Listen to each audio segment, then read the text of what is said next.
than unfree world is to become so free that your very existence is an act of rebellion. Hmm?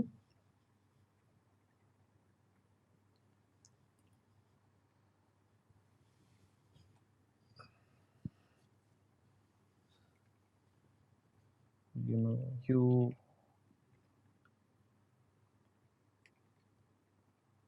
are in a madhouse, a man-made madhouse.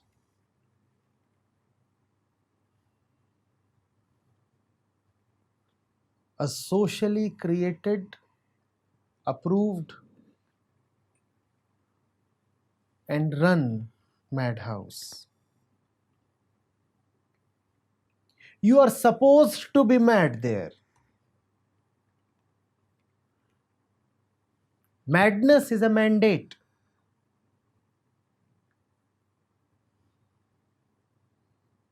If you aren't mad,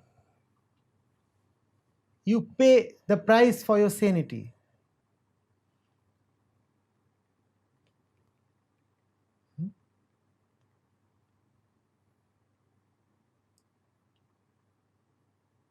And those who are mad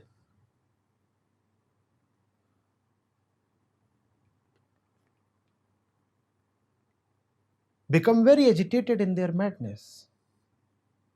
In their madness, they become agitated against their madness.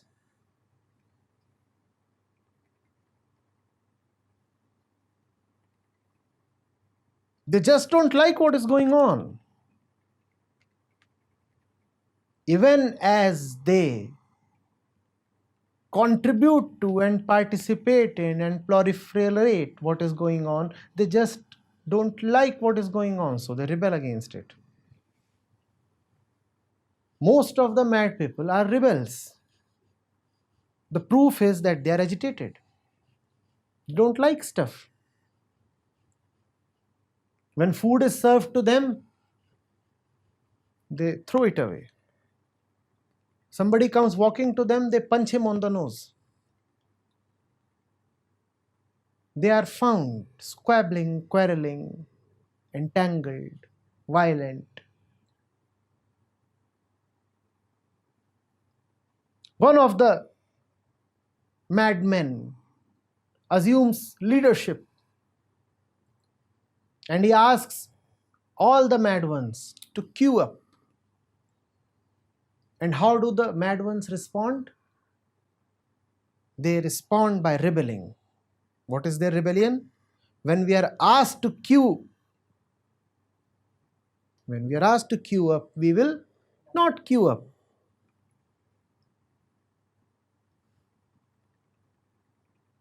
One of the mad ones rebels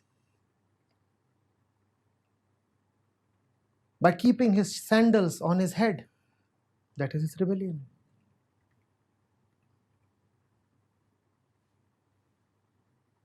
One of them rebels by walking on his head. One of them rebels by talking a strange language. One of them rebels by tearing his own clothes. One of them rebels by tearing others' clothes. Everybody is rebelling. Everybody is a non-conformist. Everybody is an individual. Everybody does not like something and hence is up in arms against something. Everybody wants to change something. And to change stuff, some of the madmen form associations. Some of them become leaders. Some of them even become spiritual leaders. All are rebelling because none of them like the way things are.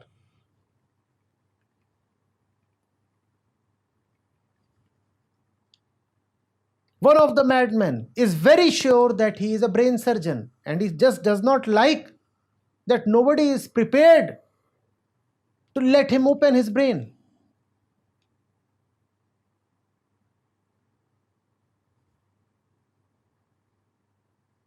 One of them is dead sure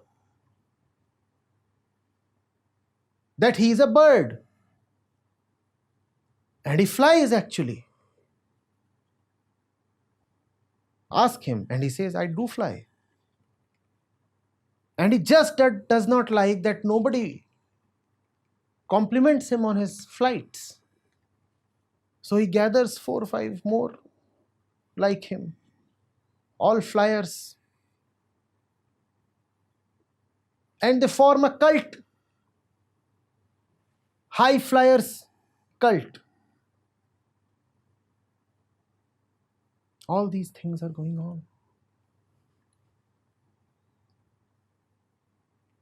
One madman feels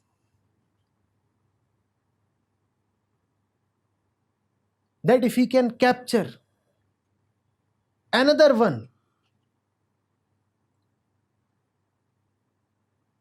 and live permanently with the other one,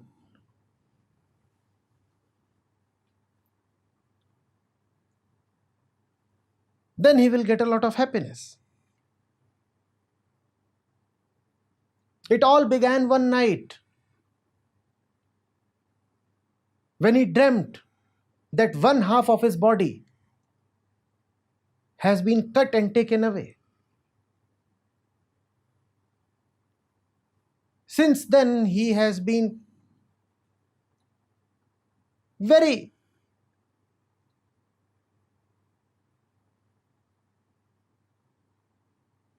clearly believing that he is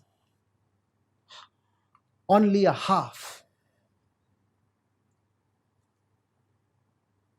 He is in search of his lost half. And to his respite, he finds another one who had a similar dream.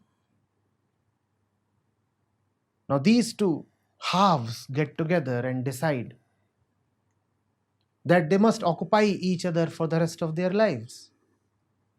And another mad one comes and says, yes, you both are having ideas that have been sanctioned by our gods. And who are those gods? 4 of the madmen are sitting on the second floor. They appear a little high.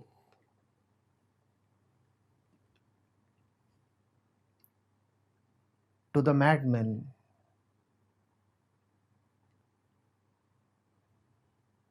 gods must also be mad.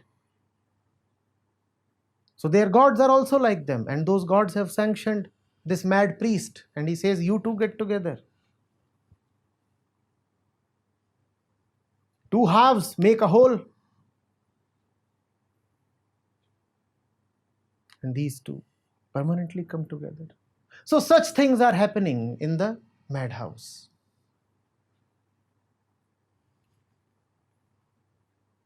A few madmen are very industrious. Every morning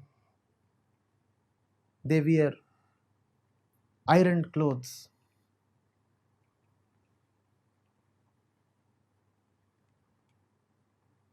And go to work. They break the stones.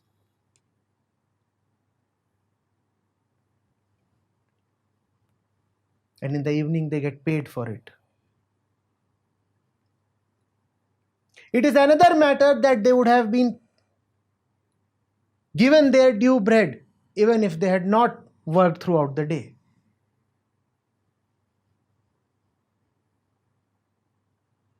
But they still work because as they break stones, they are paid in stones. And they have been told that stones are great fortune.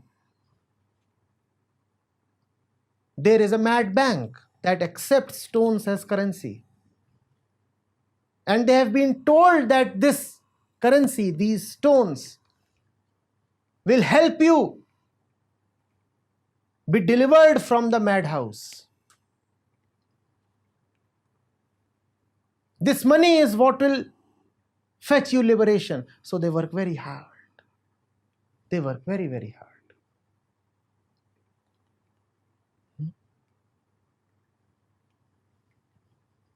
Such is the madhouse. Full of rebels.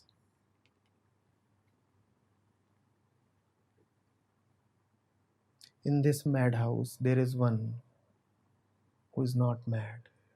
In spite of all the pressures and temptations, all the crowd, all the chaos, he's not mad and he's not rebelling. When all the mad ones are busy rebelling, this one is silent. He sits unoccupied in his corner. He's not rebelling. He's not rebelling and he's just not mad. Now tell me, who is the rebel here? Who is the rebel here? In this madhouse, there is only one rebel, the one who is not rebelling, the one who has nothing to rebel against.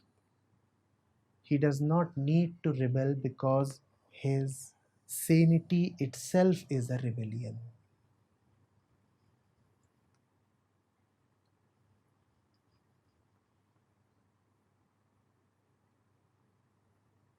That he is not mad is in itself an absolute rebellion. What further rebellion can be there now?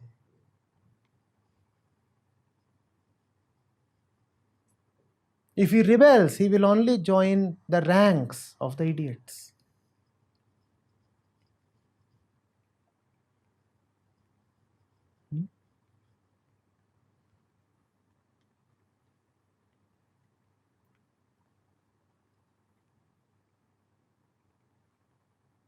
Those who live in foul places keep complaining of foulness. They are the ones who have to rebel against foulness. The one who has found his sacred abode perceives no foulness and hence has no need to rebel against any foulness.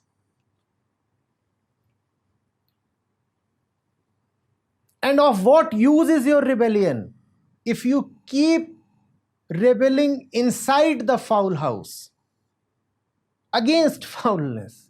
It is not rebellion, it is sheer hypocrisy. On one hand, you want to remain within the foul place. On the other hand, you keep complaining, oh, there is so much foulness here. Come on, if foulness bothers you so much, why are you still here? The only rebellion possible is to not to be foul at all, to not to be mad at all. Even inside the madhouse, do not be mad. Then you might be apparently inside a madhouse, but the madhouse is not inside you.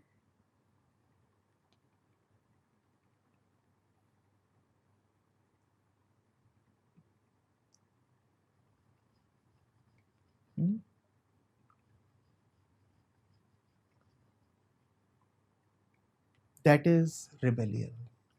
To rebel not against the players, but against the game itself.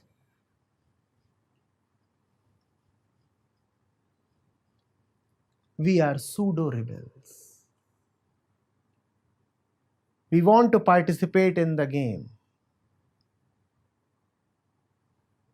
but we have an issue with the players. If we can win the game, we have no problems. It is not as if we are adverse to the game. We are not at all averse to the game. We are averse only to losing. And hence we dislike the players because even the other players like winning.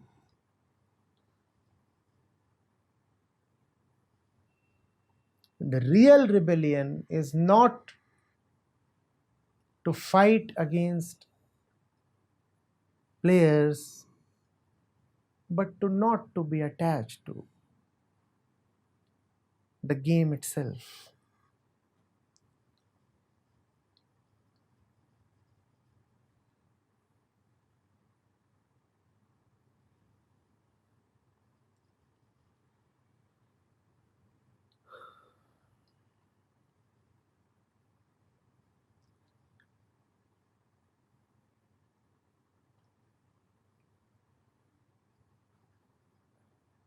Real rebellion, therefore,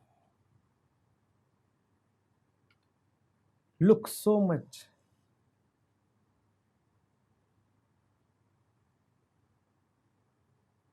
like conformity. Real rebellion is not loud or choppy.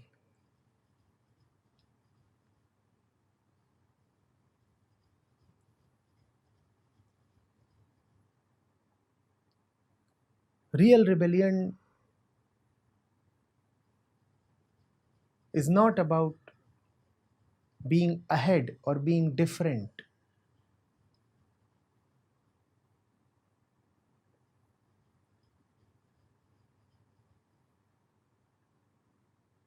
Real rebellion is about unbeing.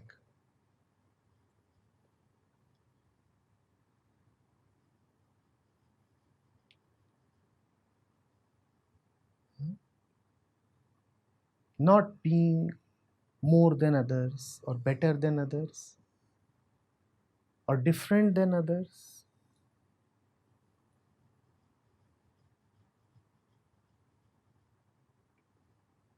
It is about just not being.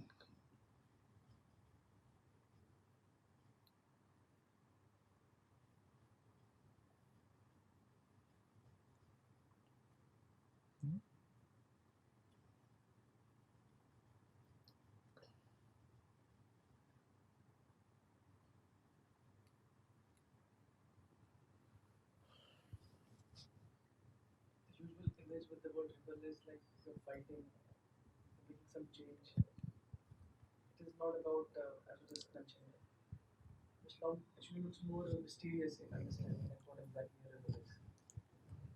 After listening, even if I'm trying to make an image of a rebel, I'm not able to make out anything out of it. Like there's no one. 2 days back we were at a college, we were talking about Bhagat Singh. So we had something in our mind that how probably he would be. So maybe now if we talk about a rebel, we would not have anything in our mind as an image to take. How would probably, it would be difficult to give an example of. So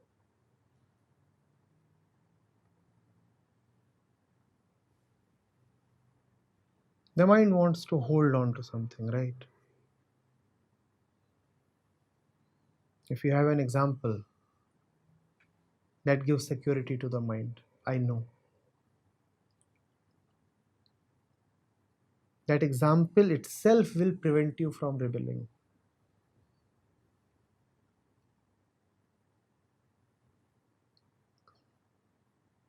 Rebellion is a free fall.